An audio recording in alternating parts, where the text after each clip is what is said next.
Sudah tidak asing lagi di telinga para pendaki gunung tentang kisah angkernya Gunung Lawu. Bahkan, beberapa orang menyebutnya jika Gunung Lawu merupakan gunung paling keramat di Jawa.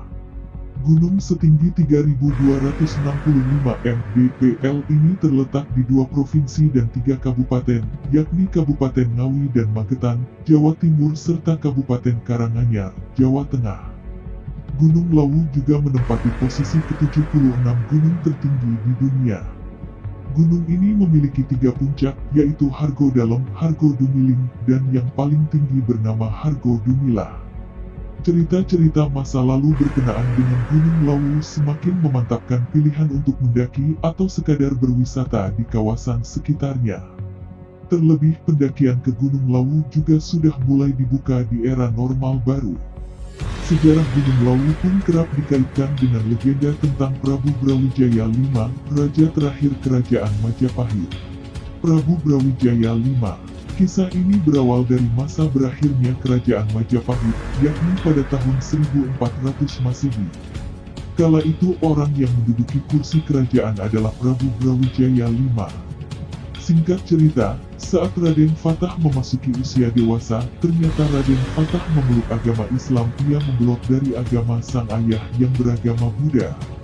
Bersamaan dengan meredupnya kerajaan Majapahit, Raden Fatah pun mendirikan kerajaan Demak yang berpusat di Gelagahwangi, sekarang lebih dikenal alun-alun Demak. Kenyataan yang membuat Prabu Brawijaya V merasa gundah. Pada suatu malam, Prabu Brawijaya V bersemedi. Dalam semedinya, beliau mendapatkan petunjuk yang mengatakan bahwa kerajaan Majapahit akan meredup dan cahaya beralih ke kerajaan anaknya, yakni kerajaan Demak. Sesaat itu pula Prabu Brawijaya V meninggalkan kerajaan Majapahit menuju Gunung Lawu untuk menyendiri. Petilasan terakhir sang raja dikenal sebagai Pringgondani. Sesaat setelah meninggalkan kerajaannya, sebelum naik ke Gunung Lawu, Prabu Brawijaya V bertemu dengan 2 orang pengikutnya, kepala dusun dari wilayah kerajaan Majapahit. Masing-masing dari mereka adalah Dipa Menggala dan Wangsa Menggala.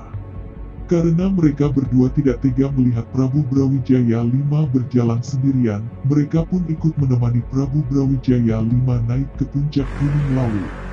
Setelah sampai di puncak Hargo Dalem, Prabu Brawijaya V berkata kepada 2 pengikut setianya.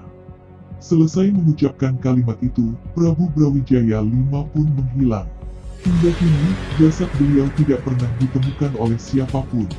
Burung jalak gading jelmaan Kiai Jalak. Setelah Prabu Brawijaya V melakukan moksa dan menghilang, tersisalah 2 pengikut setianya, Sunan Gunung Lawu dan Kiai Jalak. Sejarah bercerita, mereka berdua menjalankan amanat Prabu Brawijaya V, mereka menjaga Gunung Lawu. Dengan kesempurnaan ilmu yang mereka punya, Sunan Gunung Lawu menjelma menjadi makhluk gaib dan Kiai Lawu menjelma menjadi seekor burung jalak berwarna gading. Kisah tentang burung jalak gading ini masih berlanjut hingga saat sekarang. Banyak orang percaya bahwa burung jalak gading sering muncul dan memberi petunjuk jalan menuju puncak Gunung Lawu kepada para pendaki yang memiliki tujuan baik. Sedangkan apabila pendaki memiliki niatan buruk, Kiai Jalak tidak akan merestui mereka. Akibatnya, para pendaki yang memiliki niatan buruk akan terkena nasib nahas.